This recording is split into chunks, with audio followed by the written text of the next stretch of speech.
It's a rare day here in Calgary. It's above 0, but not by much. Can you see our breath? Yes, it's cold. We're not vaping. It's just that cold here in Canada.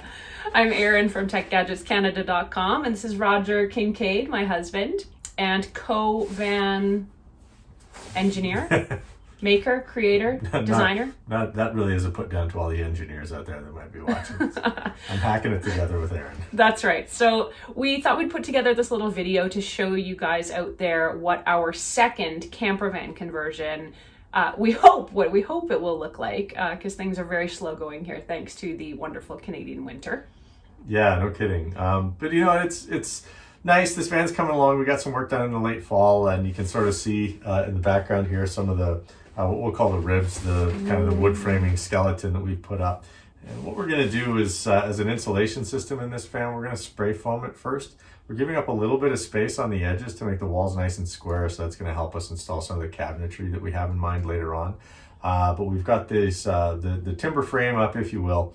We'll follow it up with some spray foam, and we're going to actually run all of the electrical cabling on the outside of the walls through this black runway that you can see up here. That actually came from the factory. So that's kind of what you're looking at right now. It's not spray foamed yet. When it is, it's going to be nice and quiet and toasty warm or cool in the summer. We've got a lot of plans coming together on this. The other thing we did initially is we put down some flooring, which cut to B-roll, which we'll show you. But it's basically just, do you call this particle board or OSB? What's the technical term for it, Roger? So this flooring is a 1.5 inch thick pink poly styrene board, really typical insulation product that you can get at your Home Depot or your Lowe's. And on top of that, it's just an OSB tongue and groove. I believe this is 5/8 inch subfloor. So it all went together in a snap. You know, we did have to do some scribing to fit around some of the nooks and crannies inside the Ford Transit van. But it went down, you know, relatively easily all in one afternoon. And we had big plans to do a wood floor all the way from front to back in this van, a lesson we learned, well, we thought we learned in our previous van, which, by the way, you can check out the video of that van. It is here on the channel as well. But we thought we'd do a front to back floor just to keep everything uniform and to give us a little more flexibility with where we were going to place some of the furnishings and the cabinetry and stuff in here. And then we found really cool sale flooring for, like, what did we pay for that? Like $50? You know, it was dirt cheap, but the point is that it wasn't enough. It wasn't enough floor tile to cover the entire floor in the van. So we went back to what we did in the first project, was to just get all the cabinetry in and then lay the flooring around what we've already built into it. So, but it's going to look real snazzy when it's done. So we've already been ordering some of the stuff that we want to put inside this van. Chief thing for us is getting power and solar. We had a really good experience using Renogy solar products in the previous van. So we've decided we're going to basically take that and expand on it big time. Yeah, so we wanted to make sure this fan is never ever without power. So we ordered 400 watts of solar for the roof. It's really easy to install racks on the Ford Transit roof, and we're looking forward to having the install video for these solar panels come springtime for you. But you're looking at 4 100-watt solar panels from Renogy that'll give us 400 watts of solar on the roof, and it's all going to come back into an MPPT solar controller that will regulate that charge that's coming from the solar on the roof, distribute it into the batteries, and as well as into our DC lines for things like the LED lighting, the DC refrigerator that we plan to put in, and any other DC appliances that are going to be integral in this van. Speaking of appliances, we've got a few things that we've added. I posted earlier about the Renogy Lycan power box that we got. We actually added an upgrade to that as well. Check out the video for the power box here on the channel. But we also added, it's back here, and we'll show you some of it, but it's called a solar suitcase. So there is 200 watts of solar inside that solar suitcase, and it is literally a big suitcase. It's got a nice case around it. You open it up, unfold it. It's kind of got these tripod legs that you can set up on them. And then it'll power the Lycan power box back up. So if we are ever going to be off grid for a few days or don't want to have to worry about plugging in or shore power or anything like that, we now have enough solar panels and power to be able to recharge that Lycan box and give us a lot of mobile AC power, basically. Now this Renogy solar suitcase, you can tell as soon as you unbox it and set it up that it's got a lot of versatility to it. So if you are thinking about doing the van life, but you don't have one of these big cargo vans, right? You don't have a Sprint or a Transit, and instead you're trying to convert something like an Astrovan or even something smaller like a Focus or, you know, a kind of a hybrid SUV, a Pilot maybe, then you'll find that this is really quite versatile. If you don't want to go to the hassle, if you will, of installing solar on your roof, solar suitcase has got a really thin profile and it's a lot of wattage in very little space. Like Aaron said, it's 200 watts in there, and it's got a solar controller built right into the back of one of the panels, charge controller rather, into the back of one of the panels, so that you can go ahead and, like Aaron said, recharge a device like this Lycan power box, or you can go ahead and hook that up to an auxiliary battery that is powering whatever DC system that you might have. But I wasn't entirely sure what we were getting with the solar suitcase, and I kind of thought about it as an accessory to some of the other things that we have. But as soon as I saw it, I realized, oh my goodness, no, this has actually got a lot more versatility than what I had initially had in mind. And that, well, not the solar suitcase yet, but the Lycan power box is actually also powering the lights that we've got hooked up here for our little camera shoot. So handy not just for camping and outdoor use, but also for YouTubing. Now, some of the other appliances that we've got, we're putting together a bit of an order from a company called Dometic.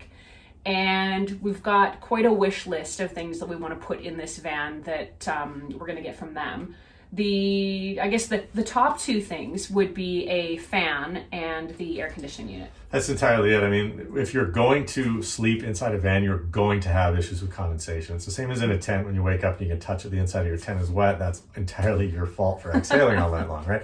And so you're going to want to have some sort of air circulation inside that van. And the two main companies that you can purchase are Max Fan and then Fantastic Fan. And Dometic makes Fantastic Fan, and we're really excited to install that in this particular van. We're also getting an air conditioning unit because of our road trip habits take us into deserts and can take us into some pretty warm places.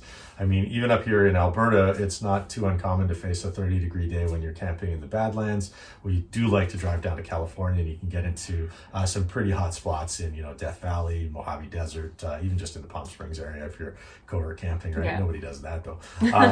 So we're going to have an air conditioning unit. It's entirely likely that we're going to have the AC on the back portion of the van here to keep us nice and cool when we're relaxing in the bed area, and to have that Fantastic Fan up at the front, the bow of this boat, if you will, so that we can keep that air circulating when we're cooking over the propane hob that we're picking up. Right, so that is the other thing. So we did not have propane in the previous van, and weren't going to install propane in this one. And then we started thinking about the different things that would allow us to do. One of them would be to add a propane stove, which we could use inside. And the other would be to allow something we could really use right now, which is heat. So do you want to explain how those are coming together? Yeah, for sure. So we're going to install a propane bottle on the underside of this vehicle, most likely just below the passenger door, the sliding door there. And then that's going to just come up with some quick connects and be able to power, like Aaron said, this propane furnace that we're picking up from Dometic, as well as a 2 or 3 burner propane hob or stove if you're on this side of the pond. It's fun to say hob, you never get to say it otherwise. Propane stove that we're going to install in the countertop here, which it goes right by the sliding door. And it'll actually be adjacent to our refrigerator, which is going to be basically right here. You'll see it. Yeah. It's going to be a little hard to picture, and I don't know how well we can even show you, but kind of where we're standing here at the back of the van is going to be the bed area. Previously we put in a double bed. This time we're going for a full queen because we're 2 grown adults with 2 dogs that sometimes like to sleep on the bed, especially when it's cold out. So that'll happen here. The fridge will go sort of in front of the bed and maybe provide, I guess, a little bit of a barrier, a little bit of privacy. And then on the other side, I guess that's sink, stove, and cabinetry, some storage. And then Roger's got a big plan for an upgrade on all our electrical placement in this van. Yeah, I don't know what that is yet, but it'll be an upgrade for sure. It's going to be in a tall cabinet, probably right behind the driver's door. This is fun to do right now because we're basically saying how we're going to lay all this out. And then once we get deep into this build, we'll go back and watch this video and be like, we're so naive. Wow. Yeah, I'm just glad we didn't tape one of these for the first van we did, because we would have shown you a billion mistakes that we made. No. But no, Aaron's right. We're going to move the electrical, the battery, auxiliary battery to the front of the van behind the passenger seat. And that's going to save us a lot of money on cable. You know, particularly if you're going to be using some heavier gauge cable, right? If you're going to be using some, I don't know, 4-aught, if you've got a 3,000 watt inverter or something like that. But we're going to be moving all that stuff up to the front, so we don't have to run as long a line off the vehicle battery, and so that we can keep a lot of those cables shorter, save some cash, and save some copper. Yeah, so we're really looking forward to, you know, spring or sooner when it warms up. We've got a lot of work to do on this van. We're hoping to get it done in a much shorter period of time this time around. So tune in to the channel every now and then. We'll be posting some updates and sharing some product reviews and details as we get them in and as we get them installed. Like Roger said, we'll show you how those installations go. And in the meantime, check back on the blog at techgadgetscanada.com for more information about all these fun products. And we hope to see you back here on the YouTube channel soon. Bye.